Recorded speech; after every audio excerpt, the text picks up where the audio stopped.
name is Celine Gray Pellissier. I'm born in Saint-Flour in Auvergne in France, and I live in Dubai. I'm a personal coach. One of the big contributions I want to do in my work and in my life is to enable people to take action in their life and to get what it is that they want in their life. There are a lot of people that look and contemplate what they want and get a lot of what they don't want. So one of the ways I found I could contribute to the individual and make that world a little bit better was to use the skills I already have into enabling those people to step beyond. And it's very satisfying. I found that it's got kind of a ripple effect. I am happily married and I've got a gorgeous, gorgeous baby daughter of 10 months. I'm very proud, very proud mummy. And I have made loads of friends around the world when I've been travelling and working in the UK, in Ireland, in France, and now in Dubai. So again, I am very proud of the relationship I've built with those people, all very different and all very faithful to the friendship we have. And you still have family back in France, or where's? Yes, I have my parents in France. I have my uncle and aunts and cousins. So we regularly go there, and we go to the UK as well. So baby Chloe Leila gets to see the whole extended family. I have some friends in France as well. I have had some friends for 37 years, which I'm very proud because we've been childhood friends and we're still very close to each other, even though living in different parts of the world. Sounds like you've lived in many places. Just a little few around there. What's been your progression? You were born in France. I'm born in France, and I've worked there in France in 4 or 5 different cities, and then decided to move to Ireland, where I stayed in Dublin for quite a while, and then moved to the UK, and again moved to 4 or 5 different cities, and then we're moving to Dubai. And in 10 years' time, we don't really know, but we knew we would be somewhere else. What brought you to Dubai? My husband's job, being very honest, the fact it's tax-free. And also this is a part of the world I've never explored. It's close to Asia. It's the Middle East, which some part of my family have got roots in the Arabic and Muslim world. So it was a very great opportunity for me to actually remotely contemplate what it's like, because Dubai is a very expatriate city. It's not, it's a bit of a sim city. It's very artificial, and it's a hub for accessing many other places that within a couple of hours you're in India or you're in Asia. To go for a weekend in India from France is kind of a bit more tricky. So we thought we had the opportunity also to bring babies into a very multicultural and multilinguistic environment, which we both haven't had the chance to do. I was born in a very rural area. There's farms. Everybody's a farmer where I live. And the exposure to language and to traveling was minimal, absolutely minimal. And when I grew up and I decided to go on that plane and just start exploring the world, there's been a big revelation for me. So I'm thinking having a child growing in that environment and being taught 2-3 languages at birth, what a great start in life in terms of social skills that you can develop. So it's funny, I was talking to a film studies professor the other day, and she said, you should make use of all the sounds in the video. Absolutely. It's baby clearly. Earliest memories. Well, again, I lived in a very rural area, so my grandmother used to go to church all the time. My grandfather used to go to church and was married twice. His first wife passed away. And he felt very strongly about religion, and he was one of my role models. So he felt strongly about the fact that God let him down by taking his 2 wives, one after the next, when they passed away. And he was still respecting the memory because they were very Christian, by just honouring them by mass and things like that. So it's a very dual environment. And I was raised from the age of 3 to the age of 15 into a school who had a convent and was managed by sisters. So we had a church in which we go every week. We had confession that we had to do every month. We had pray every morning. It was very disciplined as well. There's, the pure Catholic discipline of, just keep silent, put your hands on the table, and just, which seems crazy in the 70s, and that's the way it was. So that first approach to the religion was something that was very rigid for me. And the first text I read about the religion in the Bible was the Genesis, which I still adore to this day, which is my favorite book of all the Bible. Not my favorite book of all, but my favorite book of the Bible. As a child, I thought it was a beautiful metaphorical way to actually set up the world and making. Now what I see in it is the world can be whatever you want it to be. It was a very fantastic story for me as a kid to read. It was interesting, far more than a lot of the New Testament stuff that we got to learn at school as a part of the class, the actual theological class. Say more about you mean the creation story or the whole book of Genesis? Yes. What spoke to you the most? What spoke to me the most is the creation of the world, the creation of the world itself. So as a kid, you have many stories. Especially, when I read that, I was about 8 or 9. So it was the beginning of reading. So there was, probably a word out of two that I couldn't understand. It is said in a very simplistic way, and I was fascinated by the creation, the actual creation itself. The fact that someone could actually write about that world that was created. There was nothing, and then there was something. So it's the whole creation of the world that was actually appealing to me, if you want. What's your earliest memory of, let's not say religion, but God or faith or, anything that you and I might today call? In terms of manifestation, you mean? Or just, your awareness or, something other than the ritual.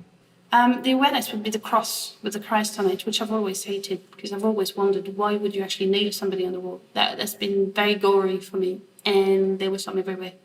So I had one on top of my bed, obviously, and there was some in the. My parents are Christian. They never used to go to mass and things like that, but they used to send me, and I could never understand that. And when I came an age where I said I don't want to go anymore, they said okay. And I was like, God, I would have, said that ages ago if I knew the answer. And they're still in my grandparents' house as well. Again, role model for me, both my grandparents. Very tough condition of living, very small farms in the mountains with very, very, very hot in summer, very, very cold and loads of snow. So you're completely blocked out from any civilization for about 2 months. In winter at the time. Now we've got 4-wheel drive and stuff like that on the roads.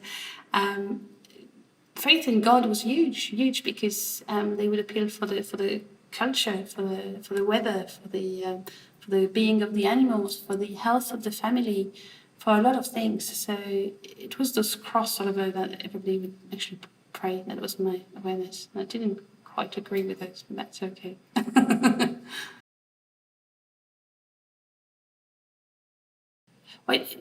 My first concept of God, I guess, was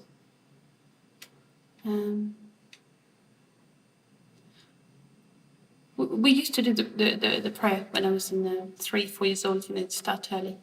It didn't actually mean anything at the time because, we do a prayer to God. There's no conscious concept of what God is at this age. You just do it as you do many other things.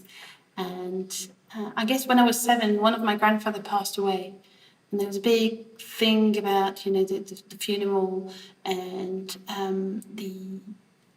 think my mum really turned to her faith at that time or just went back to some of the things she'd been taught. And my grandmother was certainly really big into that. So she kept asking me to pray and giving me explanation about this. I guess the first conscious concept of God came at that time. So just, if you want to link with your grandfather, just pray God, because then by praying God, you sending all your wishes to your grandfather. So I guess that was it. And today, how do you think about God or a higher power? Things have changed. Things have changed a lot. I have travelled and seen different things around. Good and bad on the name of religion. And the same way the creation was always something that appealed to me, it still does resonate very strongly with me. And my belief now is that religion is universal. You can turn to faith, and it's pretty universal. What I found is there's so many common points in so many religion. I would find it very restrictive to actually go to one specifically and exclude the other ones. So I go more towards my faith in every individual. I believe that every single person here in the whole world, no matter what they did, is a beautiful being of light. And there are restrictions that they set to themselves to actually do some of the actions that they do. I really truly believe that everybody is a beautiful being of light. And there's many people looking for spirituality in the world all the time. And in the name of search of that spirituality, they might do good things or they might do bad things. And what I found is that a lot of people actually push the responsibility on the religion or the faith more than on themselves. And it doesn't agree with the creation of the world that we do, for me, because we're all responsible for the world around us to a high level. So I really truly believe each individual has got all the resources that they need and the highest intention to actually create a beautiful world around them. It's coming from quantum physics and Carl Jung's perception is projection. The only world that is real is the one that is inside of you. Because that's the only one you know. You'll never know how somebody expressed anger or sadness inside of them because you're not inside of them. And the perception we have of the world around us and the way we feel about it, we have control of, we can change. So if you dislike somebody, you can, how do you choose to dislike that person inside of you? How can you change that and decide to see and choose to see the good in that person? There's always good in a person. And as soon as you start doing that, then the person is amiable to you, and then you find bond and common points.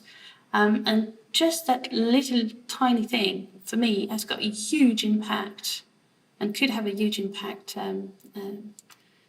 overly. So my faith is in the individual itself. And it's more like the individual taking responsibility for what they do and assuming responsibility for what they do. Is what I believe. I believe into that. I believe in a higher level of consciousness. I believe in the power of the unconscious mind, what we call the higher self. And I believe that all the old traditions, whether they're Jewish, Christian, Muslim, whether they're Sumerian, Egyptian, Chinese, Indian, Buddhism, Shinto, they all have some very, very common ground in terms of some of the ideas, some of the values, some of the symbols you retrieve across every single religion. So I'm more looking forward to people look for spirituality all the time. I believe the reverse. I believe we all spiritual being already having a physical experience here, and that our vessel is our body and whatever we do on this earth.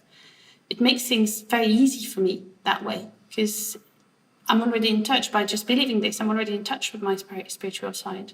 So I'm already in touch by doing meditation or just, doing some relaxation techniques. It's very easy for me to actually transcend. And so, and also I take 100% responsibility for what I do now, because it's whatever I'm going to contribute to do here around me that is important, not searching for something that I already have. Does it make sense? Okay. Tell me, but I'll ask a few questions around it. So do you have a concept of a higher power? Or is it this greater consciousness you spoke of? Or? The concept of the higher power, maybe I start by the bottom of this. We have a conscious mind, which is the mind we think about. We think, we addition, calculate, it's whatever comes into our mind, the little oh shit voice that actually goes on and off. We've got an unconscious mind, which rules our body, just pumps our heart and fills air with our lungs. We don't actually have to consciously think about that. Dreams, metaphors, emotion, a lot of the other things. I believe in the higher self, which would be the blueprint of your the blueprint of your soul, if you want, the blueprint of your body in perfect health, and the blueprint of the essence of your spirit, you as a spiritual being. So if we're all spiritual being having physical experience, the higher self would be the spiritual part of it. And I really do believe as well that higher selves and unconsciousness to some level communicate with every single other higher self of beings on the planet. So the higher level of consciousness would be something at that level or further. There has been a lot of experiment done about this. It's quite funny. On how an idea can actually jump from one place to the other place with no potential explanation. So they say it's by frequency of the waves that the brain is sending and all that kind of stuff. Or it could be by a higher level of consciousness. Somebody sent a thought into the universe, and somebody else was looking for that thought, takes it, operates it, and actually uses it. And they've seen that in the animal world and in the physical world. So the creator itself, I don't actually have a concept of whoever created that in the first place. It's more of a global consciousness that is just evaluating. It might not have been into a human form before, might have been under something else, and that doesn't matter because that energy is still there. We all have, energy around our body, so we've got the magnetic field, etc. So ways that energy is going from people to people, Reiki or Jitsu or a lot of things. You can do a very simple experiment to actually experience, heat, for example, when you do fire energy from within yourself. So we know there's an exchange there. And for me, that exchange of energy goes beyond the actual heat or temperature or feeling that you have when you come into the house, and you may feel good or you may feel bad, or there's some waves and things that you can't quite explain. And I actually attribute that to the consciousness of people. Do you feel like you've had experiences in your life, or do you feel like this higher consciousness can intervene in your life or help you in your life?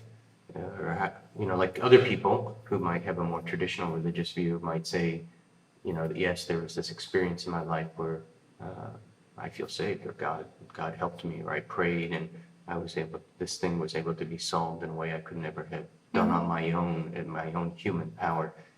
Someone in one tradition might say that. Is there an equivalent experience for you? There's quite a few different levels. I remember when I was a child praying. At the time I was praying God, I was sending really good thoughts in the universe for people, a friend that were in hospital and that, came out, for example. A lot of it is around healing. There's things about... I used to believe in coincidences, and I used to believe I was the luckiest person on the planet, because whatever I put out there, I would get somehow, maybe in ways that I didn't expect, and often in ways that I didn't actually expect. And it'd go on the materialistic level, spiritual level, friendship level, whatever it was. So when I came to Dubai, before I came to Dubai, I knew I was going there. I was on a training in the UK, and I was thinking, I want to have that, coaching business and practice and NLP and all the holistic stuff, that esoteric stuff that goes on the side, do some pro bono work with charity. I had a very clear vision of where I wanted to be. I just came on that first day on that thing, and I just met Carol, who is in Dubai, has got a sponsor, is in the same business. We got along absolutely amazingly well, and she's a fantastic friend. So as soon as I set foot in Dubai, I was able to start everything I had the vision for. And for me, it's almost like put something into the universe. Her herself, she was looking for somebody as well who would be able to assist her with the training and do other things. And the way we complement each other is quite amazing. So that was one big thing. When I've had serious health issues, and I didn't actually know how to deal with it, and I dealt with it in a very mechanic way, up to a point where I used some of the skills I had, and I thought, well, that's a proof in the pudding, that's work, it does work. I had no ovulation, couldn't have a baby, and then really did serious introspection in terms of unconscious mind, which rules the body, meditation, got my a blueprint of my body in perfect health from the higher self. 21 days later, I was pregnant, which was a very, very big thing for me. And for my husband, who was a very pragmatic, computer-based person, was like, right, that works. So, and again, it works for me. And that's it's linked as well to what I believe. I really truly believe people can change, and I have seen some people go through amazing transformation, which again is a part of what it is that they want, that they send out to the universe, and what can we do to actually change that so they actually receive. And it's like almost a wheel that spins into the right direction or the wrong direction. So people can spin the negative very, very quickly. And it's just as soon as they start spinning it back, it's like the whole universe comes to them. I've seen some people who were afraid in their relationships, or there was a lot of jealousy, there was a lot of competition, there was a lot of negative stuff and going in between. One of them would come in a session, just one of them, and then the other partner wouldn't know. And then, they'd come back but the other person would say, you know what, you look beautiful today. Why don't we go out?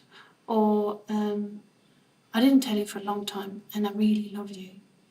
And they'd call me instantly and say, this is amazing. This didn't happen in 10 years. They did the change inside. The world around didn't change.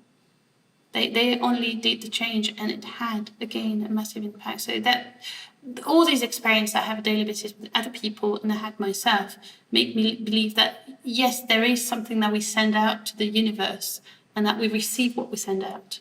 So there's a lot of work to be done in the world.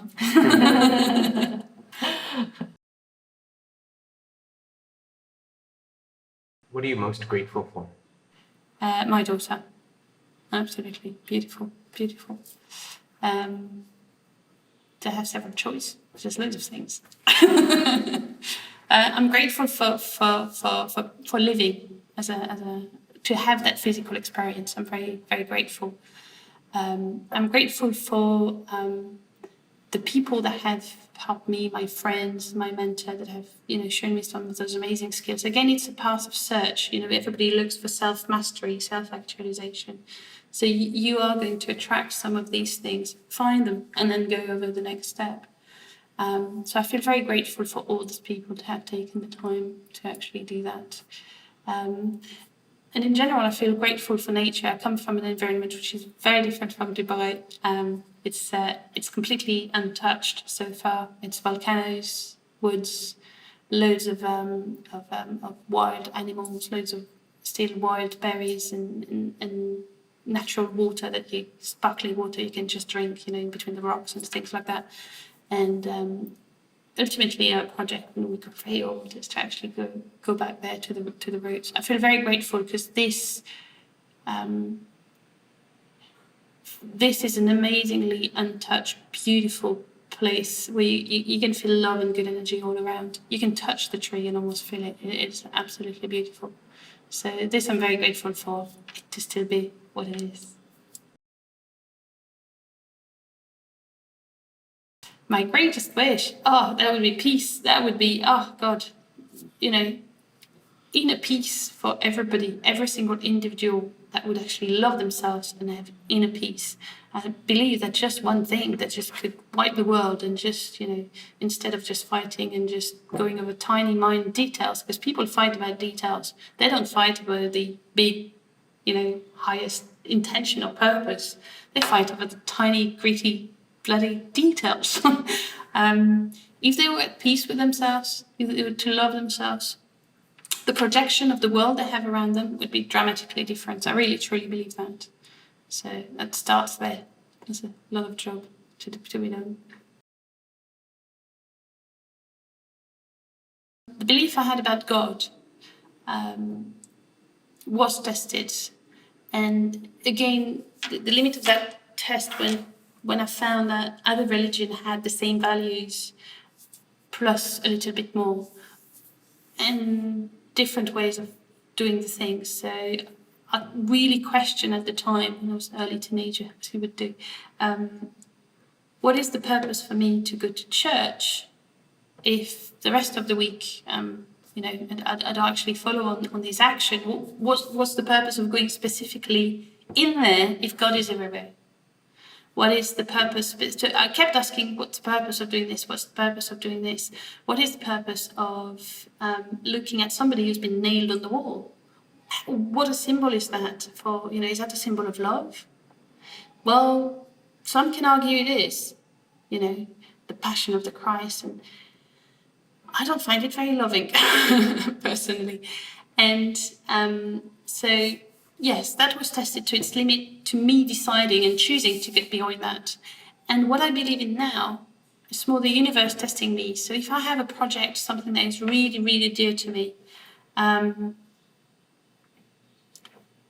would actually put in action everything I have to actually do it. And sometimes the universe will go and, you know, test you and go, are you sure you want this? And, you know, give you a bit of, you know, crappy things around, and you go, no, I stand firm on my 2 feet. This is what I want. And you actually break through. You actually go through it. And it's rewarding. And that's when you know, that's when I know, actually, it's just a personal thing, that was the right thing for me to do. There's been many times in my life where I've left a career and everybody around me told me, you can't do that, you can't resign now, you can't do this, don't really. And you go, okay, so who's agreeing with me? And you've got nobody apart from you and your gut feeling. And you actually go through, and you will have some tough time because, you know, there's a lot of objection. And then you realise it's the best thing you've ever done in your life. That happened to me regularly. I yet have to find out how I create all of this. And every time I've done that, it's been a massive success. It's been really, really successful.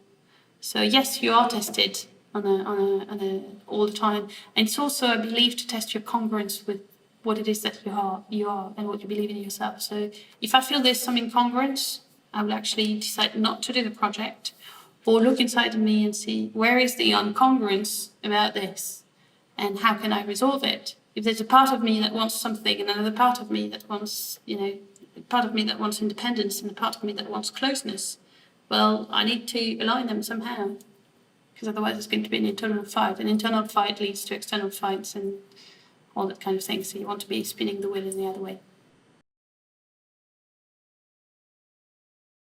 There's a world of Mahatma Gandhi who said, be the change that you want to see in the world.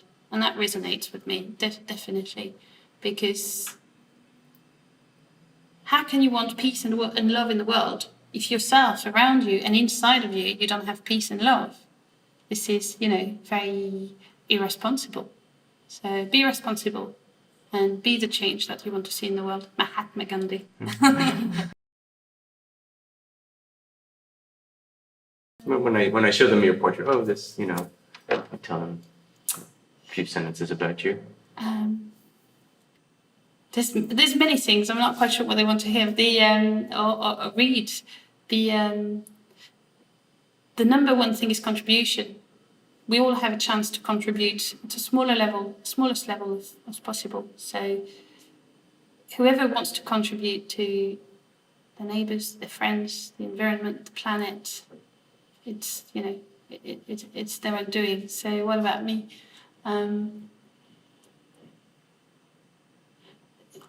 guess it comes back to my purpose, is to empower people to take action and be responsible for who they are and love themselves and find inner peace. That's really, whether it's at a social level, friend level, family level, work level, it doesn't matter. Charity work, it's all around that one contribution and making sure people are at peace and love themselves. Because I really truly believe this has massive impact on the world. Thank you very much. You're very welcome.